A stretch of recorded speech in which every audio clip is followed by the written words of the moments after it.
हरे कृष्णा। राधे राधे। आप सभी का हार्दिक अभिनंदन। बंधुवर, आप सभी ने एक कहावत तो अवश्य सुनी होगी, सोने पे सुहागा। ऐसा कहने से मेरा तात्पर्य है कि एक तो एकादशी, और वो भी पुरुषोत्तम मास की, यानी कि साक्षात हरि को पाने का व्रत। भगवान श्री हरि को एकादशी व्रत और अधिक मास बहुत प्रिय है। इसलिए पद्मिनी एकादशी हिंदू धर्म में विशेष महत्व रखती है। हिंदू कैलेंडर के अनुसार यह पवित्र दिन हर 32 महीने में एक बार आता है, और क्योंकि इस बार चतुर्मास और मलमास के साथ मिलने पर इसकी महिमा और भक्ति अधिक विशेषकर है। पद्मिनी एकादशी के दिन भगवान विष्णु की भक्ति करने और धार्मिक साधना में लगने से मनुष्य को आनंद, शांति और आत्मिक समृद्धि मिलती है। यह विशेष दिन भगवान की कृपा प्राप्ति के लिए अद्भुत अवसर प्रदान करता है और भक्तजनों को आध्यात्मिक उन्नति के पथ पर अग्रसर करता है। साल 2023 में पद्मिनी एकादशी का व्रत 29 जुलाई को रखा जाएगा और इसका शुभ मुहूर्त 2 घंटे 42 मिनट का ही है। शाम 5:58 से 8:30 तक 30 जुलाई को है। ये व्रत कई यज्ञों का फल देता है। मलमास में शुक्ल पक्ष की एकादशी का व्रत करने वाले को संतान प्राप्ति भी होती है। तो आइए पद्मिनी एकादशी की पावन कथा का श्रवण करें। भगवान श्री कृष्ण ने राजा युधिष्ठिर को पद्मिनी एकादशी की व्रत की कथा इस तरह से बताई। एक सुंदर कथा पुलस्त्य जी ने नारद जी से कही थी, ध्यान पूर्वक श्रवण कीजिए। एक समय कार्तवीर्य अर्जुन ने रावण को कारागार में बंद किया। पुलस्त्य जी ने कार्तवीर्य की विनय करके उसे छुड़ा दिया था। इस घटना को सुनकर नारद जी ने पुलस्त्य जी से पूछा, हे महाराज, वह महावीर रावण जिसने समस्त देवताओं के साथ देवराज इंद्र को भी जीत लिया था, उस कार्तवीर्य को कैसे जीता? कृपया मुझे समझाएं। इस पर पुलस्त्य जी ने कहा, हे नारद, पहले कार्तवीर्य की उत्पत्ति सुनो। त्रेता युग में महिष्मती नाम की नगरी में उपकीर्तवीर्य राजा राज्य करता था। उस राजा के 100 स्त्रियां थीं। उसमें से किसी के भी राजभार लेने वाला कोई योग्य पुत्र नहीं था। उस राजा ने पुत्र की प्राप्ति के लिए कई यज्ञ किए, परंतु सब असफल रहे। अंत में वह तप के द्वारा ही सिद्धियों को प्राप्त कर सकता था। यह जानकर तपस्या करने के लिए वन में चला गया।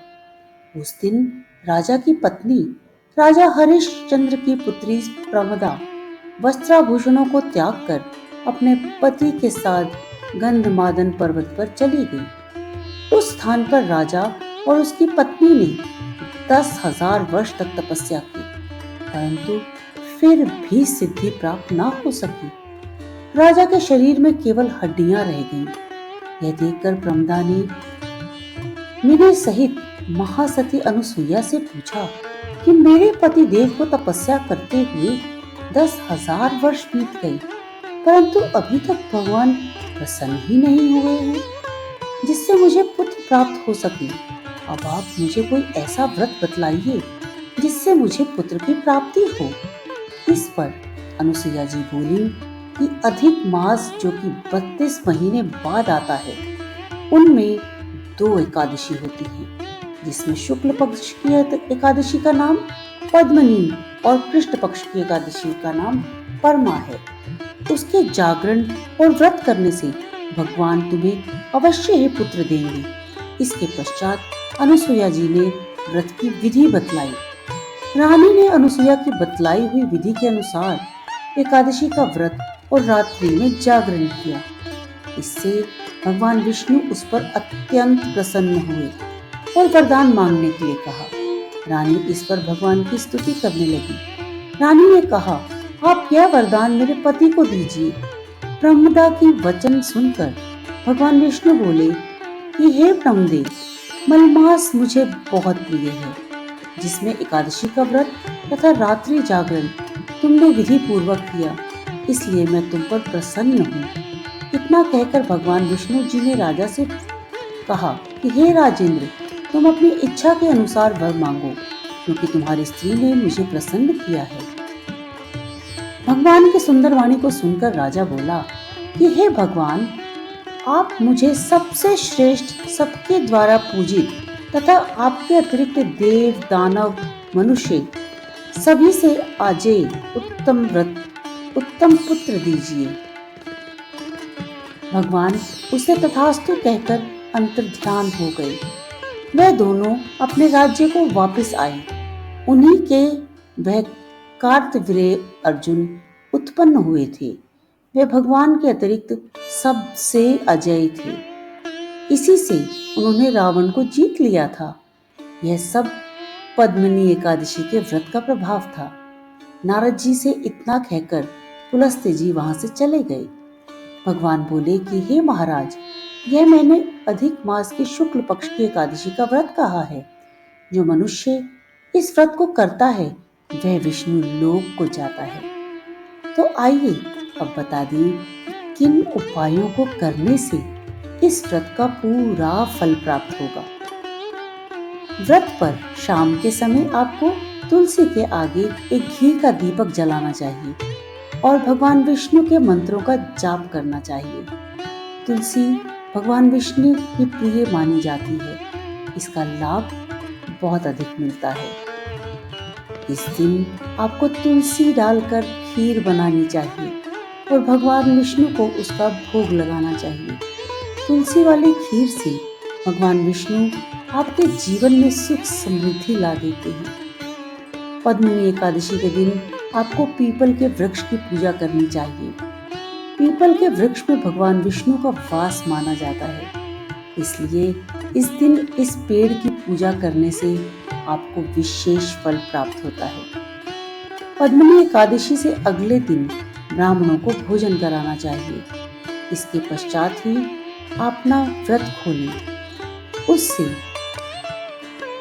उससे पहले ब्राह्मणों को भोजन कराएं। आप 5 या 7 ब्राह्मणों को भोजन करा सकते हैं। पद्मिनी एकादशी पर भगवान विष्णु और लक्ष्मी माता को पूजा जाता है। इस दिन विधि विधान से दोनों की सच्चे मन से पूजा करनी चाहिए। तो आइए पूरे विधि विधान से इस परम फलदायी एकादशी का उत्तम व्रत करें और पापों का क्षय कर पुण्य प्राप्त करें। श्री हरि भगवान विष्णु का अनंत नामों से जाप करें। यदि आपको यह वीडियो पसंद आई हो तो कृपया लाइक के आइकन को प्रेस करें और चैनल से जुड़े रहने के लिए चैनल को सब्सक्राइब करें। माँ लक्ष्मी और भगवान विष्णु की असीम कृपा आप सभी पर सदैव बनी रहे। जय श्री हरि।